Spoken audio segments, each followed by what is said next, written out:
Hello and welcome mga tol. Sa video nga ito pag-uusapan nga natin kung paano nga ba mananalo etong si Jack Hanma laban dito kay Kaoru Hanayama. Dahil alam naman natin dito sa ating latest chapter na dehado na nga dito etong si Jack Hanma.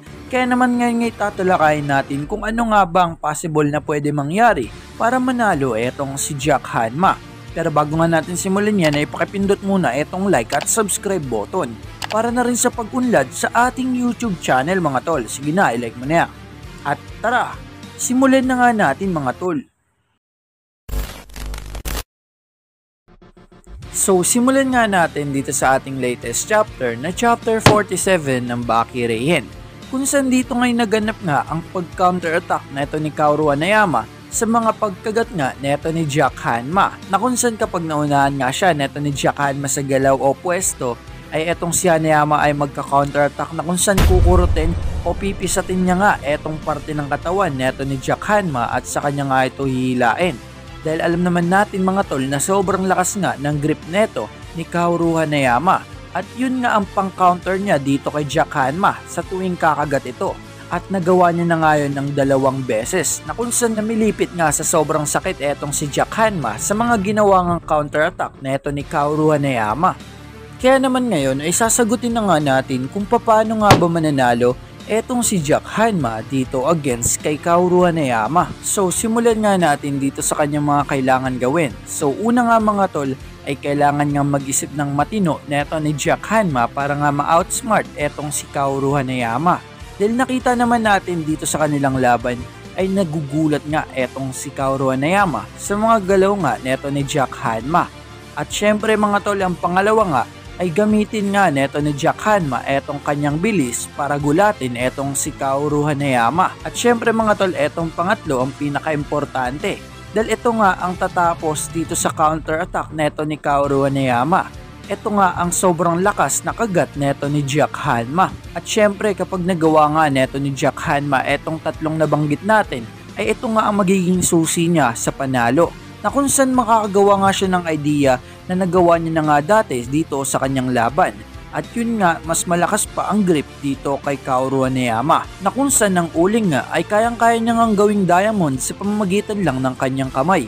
Dahil nga sa sobrang lakas nga ng kanyang grip. At ito ngay walang iba kundi etong si Nomino Sukune, ang tinatawag nga na God of Sumo. Na kung saan nagtataglay nga ito ng pambihirang napakalakas na grip. Dahil kayang-kaya niya ngang gawing diamond ang uling sa pamamagitan lang ng kanyang kamay. At kung gusto nyo nga panoorin etong naging laban ni Nomino Sukune at neto ni Jack Hanma, ay ilalagay ko lang sa description link etong video. At panoorin nyo na lang mga tol para mas maunawaan nyo nga etong aking sasabihin. So mabalik nga tayo dito sa ating topic. Bago nga magsimula ang laban ni Jack Hanma at neto ni Nomino Sukune sa Underground Arena, ay nagkainitan muna ito. Na kung saan nang sinubukan nga neto ni Nomino Sukune atakihin netong si Jack Hanma ay pinatikim nga siya ng isang napakabilis na pagkagat na kung saan dun nga nawala ang hinliliit o daliri neto ni Nomino Sukune. Kaya naman nang magpatuloy nga etong kanilang laban dito sa Underground Arena ay hindi nga nagamit neto ni Nomino Sukune etong kanyang grip dahil nga nanghina na nga ito dahil kulang na nga etong kanyang daliri. Kaya naman dito nga sa laban ni Jack Hanma at neto ni Kaoru Hanayama, ang kailangan lang gawin neto ni Jack Hanma ay i-apply nga etong tatlong nabanggit natin at syempre punteryahin niya nga etong kamay o daliri neto ni Kaoru Hanayama. At nang sa ganun ay hindi na nga mapigilan neto ni Kaoru Hanayama ang pagkagat neto ni Jack Hanma.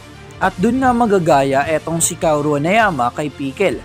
Dahil nakita nga natin sa laban neto ni Jack Hanma at Pickle na kahit sobrang lakas nga na tao itong si Pickle at sinaunang tao ito nang hina at natalo pa rin dito sa mga German suplex at kagat neto ni Jack Hanma. At syempre kapag natapos nga ni Jack Hanma punteryahin etong daliri o mga kamay neto ni Sukune ay sigurado ako mga tol, nangangat-ngatin niya nga ito ng gusto hanggang sa mawalan na nga ng lakas etong si Kaoru Hanayama. At matutulad nga siya sa pagkatalo neto ni Nomino Sukune kung saan naubusan ng dugo o lakas dahil nga sa mga ngat-ngat neto ni Jack Hanma. At dun niya nga mauwi ang panalo dito kay Kaoru Hanayama. So yun nga ang aking theory o possible na pwede mangyari dito sa kanilang laban. Ito nga ang chance o ito na lang ang paraan para manalo etong si Jack Hanma laban dito kay Kaoru Hanayama. Kaya naman hanggang dito na lang mga tol. Maraming salamat sa panonood at syempre bago tayo magtapos ay shoutout muna sa kanila. Maraming salamat sa panonood at pagsuporta sa ating YouTube channel.